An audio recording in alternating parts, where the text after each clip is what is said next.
Welcome, welcome. Come on in. When you come in, please say hi, even if you're coming in after. Put a hi in the comments. And today we are going to be talking about goal setting. YouTube is all aflame about goal setting. You swear like this is the newest thing since sliced bread. It is. It is. It's the new year. Happy New Year, everybody. And welcome again. Please make sure that you like this video, that you subscribe to the channel if you're new here. And as I said, say hi. So today we're going to be talking about goal setting. I'm going to be sharing with you the 5 ways that I learned to set goals. And I'm going to be telling you the one that I found most successful for me so far. It's a lot of experience. Who are you even listening to? My name is Nneka Kelly, and I am a Trini-born Sage and Oracle.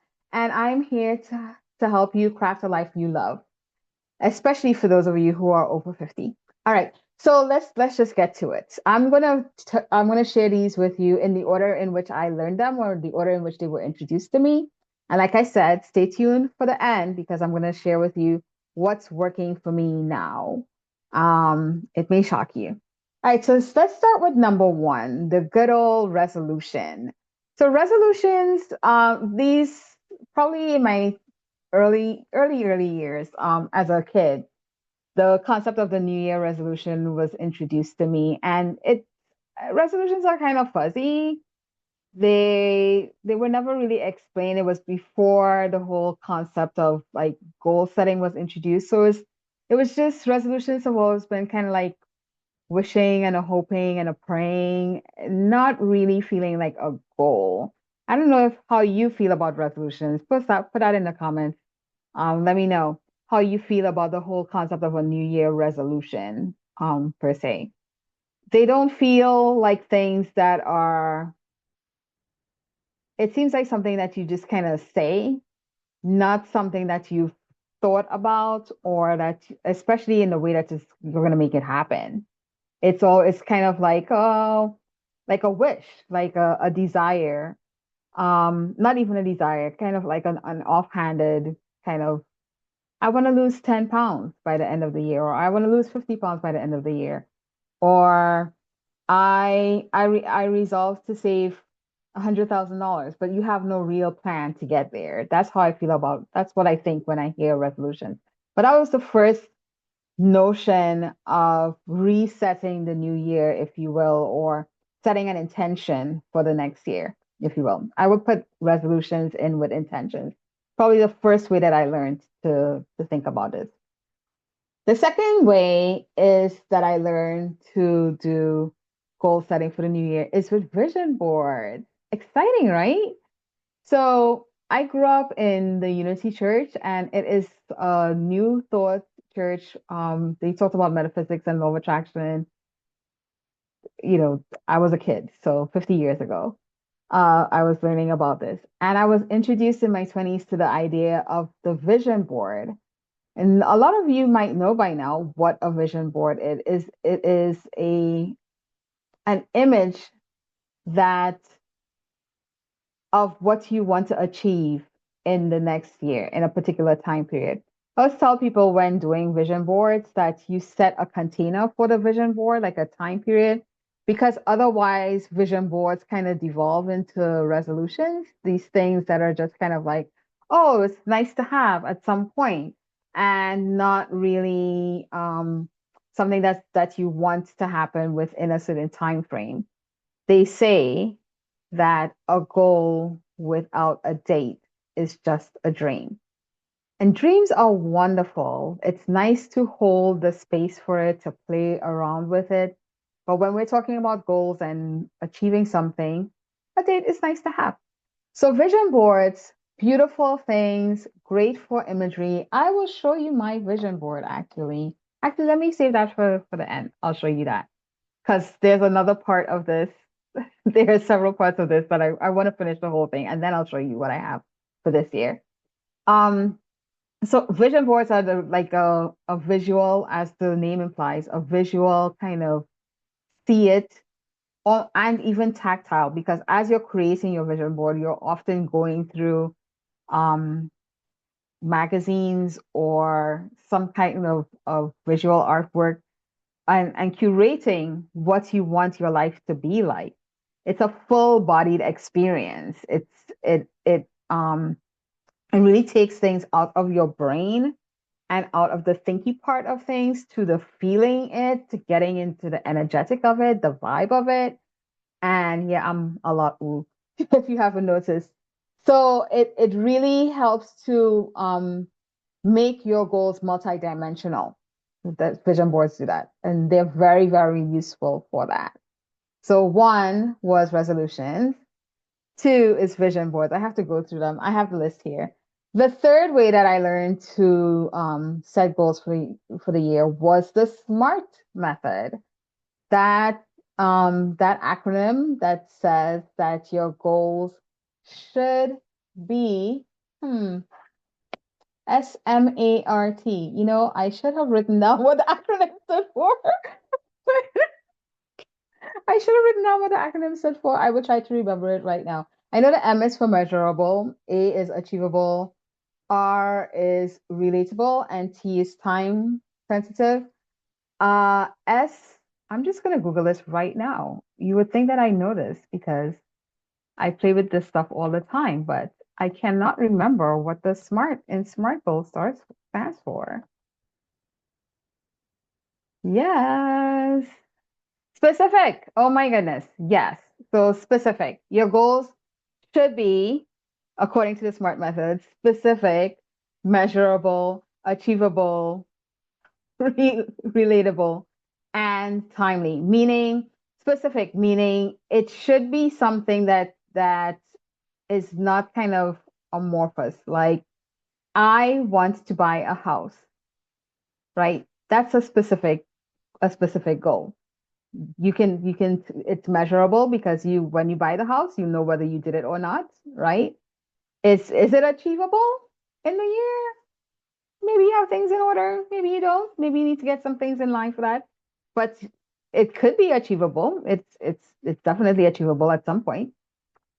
Is it relatable? Do you want a house? I mean, or is it just something that is um a nice idea to you, or something that you think that you should be doing because you're of a certain age, or it's the next thing to do, or you're running out of time, or whatever the reason. Make sure that let me just make sure that that R means relatable, because that's what I remember. Relevant.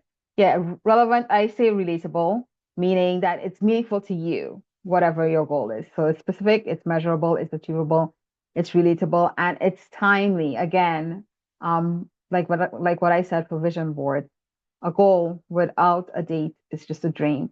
So a SMART goal has a time to it. It has a date that you want to do it by. So I want to buy a house by the end of 2025. Do I? I don't know. So you want to make sure for SMART goals that they're specific, they're measurable, they're achievable. Do I have everything in order to be able to buy a house at the end of 2025? Yes. They're relatable, meaning do I even want to buy a house for me? And the end of 2025 would be my time box. So that's the third way that I learned how to set goals for a new year. It's kind of rigid. It's not it's not as open as intention setting or having a resolution. It is certainly it's not multidimensional like a vision board, but it is very much you can tell at the end if you achieved it or not. It's very, very cut and dry, black and white. Um, Not a lot of gray area. So SMART goals are the third way that I learned how to set goals. And by the way, I have practiced each one of these for several years of my life, each one. So there was a time when I was doing a lot of vision boarding. There was a time when I was making, I would say intentions, not necessarily resolutions, but it's the same flavor where you just kind of hold the idea of something. There was a time, like a couple of years, that I did SMART goals, and I was, very boxed in. That didn't feel too good, so we didn't stick with that for a very long time. But SMART goals, they are very helpful. Uh, the fourth way is that you can set a goal for 2025 is to choose a word of the year. This is a little bit like having a resolution, but broader than that. The word of the year, I feel, I think out of all the ways to set goals and intentions, the word of the year has been very helpful for me in years that were hard years, or coming off of a hard year. It kept things open and I could breathe into it. The word of the year also is often like an embodiment of something for that year. It's like you don't know exactly how this is going to materialize, um, but you have a feeling and a very good sense of the essence of what you want. That's what I use the word of the year for, to capture the essence of what I want for the year. The feeling, the overarching feeling that I want, the thing that I want to embody in the upcoming year. That's how the word of the year is useful. I really love having a word of the year. I must tell you that oftentimes I use it with something else. And when I talk about the what works for me and what's been most successful for me, you'll see that. Um, so the word of the year is kind of like it's the resolution, but it is more of the embodiment and the essence of the things, of all the things. It's that golden thread that's going to run through your whole year. Very beautiful that way. And the fifth one, which is really, really cool, I learned this probably, when would I say that I learned about the 12-week year? I learned about it when I started in business. So maybe like 8 years ago. Ooh, long time. When I started in coaching. Not when I started, but like about 2016-ish was when I learned about the 12-week year. And it's based on the book. Again, I'm going to have to Google Notes to Self. Write better notes when doing a video. Um, so it's based on the book by Brian Moran. I knew this. Yeah. And the way that the 12-week year works is that it has you set SMART goals for the beginning, the full year. And it talks about two types of goals, lagging and leading goals. Lagging goals are what I call outcome-oriented goals. It's the thing that happens as a result of leading goals. Leading goals are things that are under your control. I call them action-oriented goals because you take the action, you do that thing, and it leads you to the outcome that you want, right? It also has a notion of the idea behind the 12-week year is that people think a lot that they can achieve a whole lot of stuff in a year, but when they break it down into, say, a week or 3 months, which is what 12 weeks is, about a quarter, it's a quarter is about 13 weeks, it's 13 weeks, but we go with 12. It's that you can accomplish a lot more in 12 weeks than you think that you can accomplish in a year. Mostly because you start off the year really, really strong. And then just like 2025 is starting off. And then by, say, I don't know, January 16th-ish, January 18th, your goals start to fall. They start disintegrating. They start falling away. So what the 12-week year does is it has you focus on one quarter at a time. And it's like a sprint or a planning session, a planning. Um, why are my words escaping me today? a planning iteration for those of you project planners. So when it's encased in just that 12 weeks, you tend to stick with it for the 12 weeks. So that's the way that you accomplish a whole lot more in 12 weeks than you would in a whole year. Because what happens is when we set goals for the year, we, a lot of the times, I don't know what the statistics, but I would say 80 to 90% of the time, the goal disintegrates and you stick with it maybe for a few weeks. You might make it to 6 weeks into February, but it's very, very unlikely. Very few people make it through to the whole year. And the 12-week year breaks things down so that you encapsulate your goals into um, quarterly benchmarks. And so you sprint it every time and you achieve a lot more in the 4 quarters, which adds up to a whole lot more fruitful, fulfilling year than if you just said, oh, I want to achieve this thing for the year. So those are the 5 different goal setting approaches that I have used throughout my life. Like I said, each one of them, I took a deep dive in for at least 2 years of each one. And I'm going to share with you the most successful one for me. But let me go through the 5 again. The first one, if you remember, you could type it in the comments. The first one is setting resolutions or intentions, is a better way to say it. And in Unity, the way that it was taught to me was intentions. Intentions, again, are loose. They might be specific, but they're kind of like a wish. They're held lightly. They're held very lightly. They're on the spectrum from rigid to light.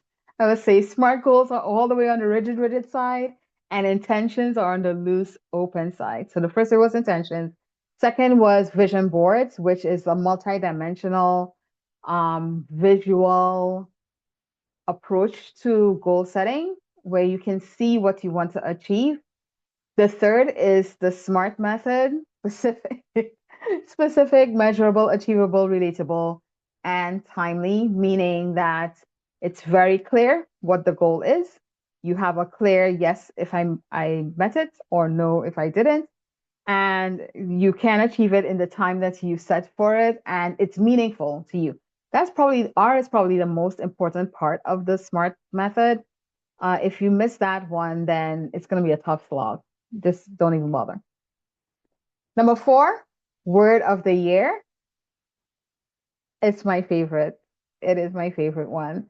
It's the one that sets the tone for your year. It's the one that is the golden thread through your year. It's the one where if you're feeling burnt out, just have a word of the year, something that you want to embody for the year, or maybe just hold gently in your soul, in your spirit for the year, and keep that. The 5th one is the 12-week year. I think for me, maybe the 12-week year is the one that brought it all together for me. So what do I use that I find, which one do I use that I find most successful? Well, this is going to be a little bit of a shocker. You want to guess? You want to guess? Put it in the comments. So you can put it in the comments. It might be a shocker, might not. The one or not the one, but the all that I find most successful is a blend of all of these. So I use the word of the year to set the tone for my year. Sometimes it's the only thing that I did. In 2022, I only had a word of the year, and my word was love. That was it. That's all I could do was love. That was it. And then in 2023, my word of the year was buoyant, which I misspelled. But I wanted to embody the ability to bounce back, I wanted my lightness again. I wanted to feel effusive again. I wanted to feel open again, optimistic. And I did. By the end of 2024, I did feel all of that. And I feel it now. Like that's what I took with me into 2025. And then the this year, you're gonna see. So definitely I definitely use the word of the year. I also do a vision board or maybe many vision boards. So I am a decorative planner. I might one of these days do a plan with me to do a deck to show you what that means. And actually, I'll show you now what that means. So it, the way that I can explain it is that every week I sit down and I think about my week moving forward, but I don't just like I don't schedule the things that need to go into the week. I decorate the planner. It's called a spread. I decorate the spread. I make it pretty. It gives the essence of what I want to have for that week. So I still use a vision board. I use one every week. I create one for the year. So I'm going to show you my vision board for this year. It's going to look non-vision boardy because I think vision, like we've been taught to have vision boards that have pictures from magazines and images that you put in. This vision board has a lot of stickers. It has some images, but it is it holds the essence of what I want. And also it has my sparkles in here. Mm-hmm. So I have those too. I incorporate them. Now, I don't do SMART goals as rigid as I did when I was first learning about SMART goals. I don't do them to the letter. So some of them are not so specific.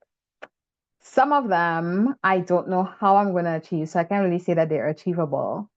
Some of them are not measurable. Some of them are, let's see what I have here. Oh no. Hmm. All of my SMART goals are measurable. Mhm. Yes, they are. Create something daily, that's measurable. They are within the time because they're within it's the things that I want to accomplish this year. And they are they're definitely mine. I made it a point to do meaningful goals. Now, SMART goals, I did them this year. I don't always do SMART goals. And the reason why is because sometimes I'm not in an energetic space to be that specific. Um, a lot of times, sometimes I'm just in the, like I said, sometimes you have tough years. Sometimes you have years where you just want to be adventurous and explore and just see where the year takes you. So I don't have SMART goals for those years either. But my um the thing that's been most successful for me was when I incorporate all five of these things. When I have a vision board, when I set an intent, when I start with the word of the year, I create a vision board, I have SMART goals from it. And then on a quarterly basis, actually with the season, I create my 12-week year. So I don't do them January to March. I do it for winter, spring, summer, fall. And I set my rhythm goes with the rhythm of the seasons also. So I put it all together in this. Yep, all of it comes all together. So here's a treat that I'm going to share with you. This is my vision board. Whoa, focus, focus, focus, not focus, focus. Okay, focus. Okay, yeah. This is my vision board for 2025. You can see my word of the year. Let me just do this. My word of the year is thrive in 2025. And it is gonna open up. It's a full out vision board. This is what I do. So these are my goals here. They're kind of, you can't really see them, but suffice it to say, these are my goals. And this folds all the way out. So it has my reading tracker here. Can you see that? Oh, I think I need to. Okay, it has my reading tracker. It has, I'm going to put my profit and loss statement in there. Two of my goals have to do with one with options trading and the other one with savings. So this will fold out here, does that. And in here, I'm going to put all the activities that I have. So it is this vision board is my fold out for the year. Ooh, it's bad. I really want you to see this, and I don't know how to do that. Okay. I know it's very blurry, but this is my vision board. And on the back of it, it has the year in review. Um, if you want videos to show me, so for me showing you what I do with the decorative planning, let me know in the comments. I will definitely do that.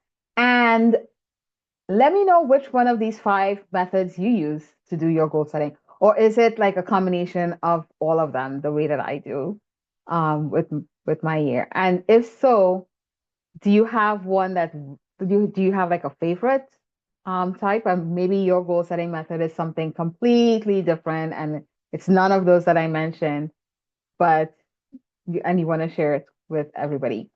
So I'm looking forward to hearing it in the comments. Again, if you're new here, please subscribe. Even if you're not new here, but you haven't subscribed, what are you doing?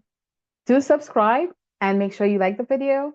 And I'll see you in the next one. In the next video, I'm going to be talking a little bit about when to quit and when to keep going. I think that's what I'm going to be talking about. Oh my God, the lighting is so totally off now. Okay, we got back to normal. I will talk to you guys soon. Remember again to subscribe and to like. I'll talk to you soon. My name is Nneka Kelly, and I am a Trini-born Sage and Oracle. I am here to help you craft a life that you love. All right. Bye bye.